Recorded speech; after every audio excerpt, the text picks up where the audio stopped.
Anything else? Don't wear your black suit. It makes you look like a mortician. Really excited to dive into this exciting expansion of this franchise. I've been a big fan since the original, and I got to catch this at South by.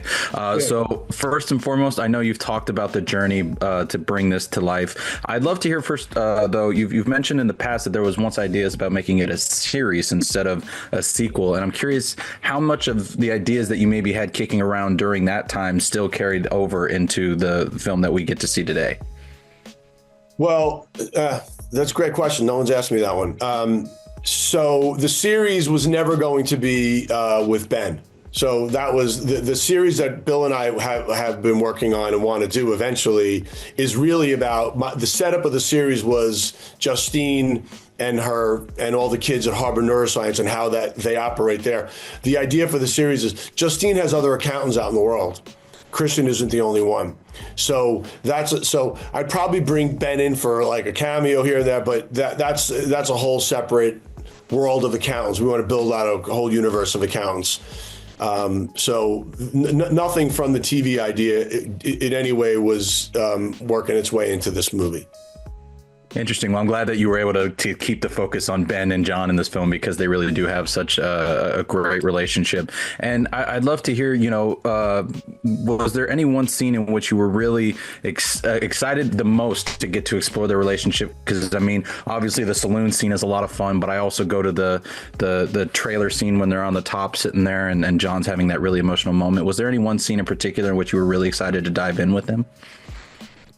I mean, all the scenes I had fun. I love those guys so much. I had such a ball making the movie. We just had a lot of fun making the film because we're all friends. We love each other. I brought a lot of people back from the first film, crew-wise.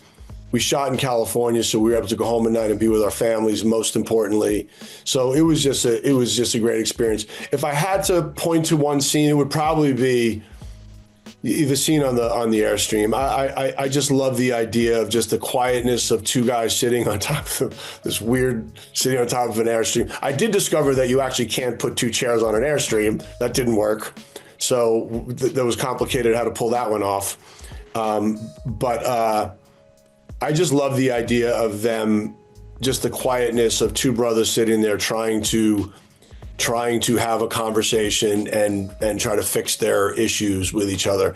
I didn't use a note of music. There's no score, nothing in that scene. It's just dry. It's two brothers talking. And then, and that's one of the few scenes where because I was encouraging improvisation a lot. That's one of the few scenes where I think it's almost exactly as written, except when there was a take where John took the sunscreen and tossed it. I was like, that's going in the movie. And then she started, let's go dancing. So that was improv. That was a great bit of improv, and it definitely feels very organic to the moment. So I love that he found that, especially because that makes it laugh all the more genuine from him in that scene. But I'm glad that you also kept it very silent because it is a very emotional moment between the two. And by the way, the brilliance of when I shot that scene, I always had a camera on Ben and a camera on John, which I don't normally do, but for that scene, just because whatever happens, I can have the same reactions from both of them simultaneously. But Ben's reaction to the throw, which it was just, it's one of those things, just a surprise, wasn't expected, and it was just a bullseye. It really is just the moment just lands, and I love it so much. I got to get out of here already, so I can't wait for people to get to see it wider, and then for you guys to get that third movie green light and get to explore these characters even further. So, Gavin, thank you so much for taking the time. I really do appreciate it. Thank you, Grant. I appreciate it as well, brother. Have a good one, man. Absolutely. Have a great rest of your weekend. You too.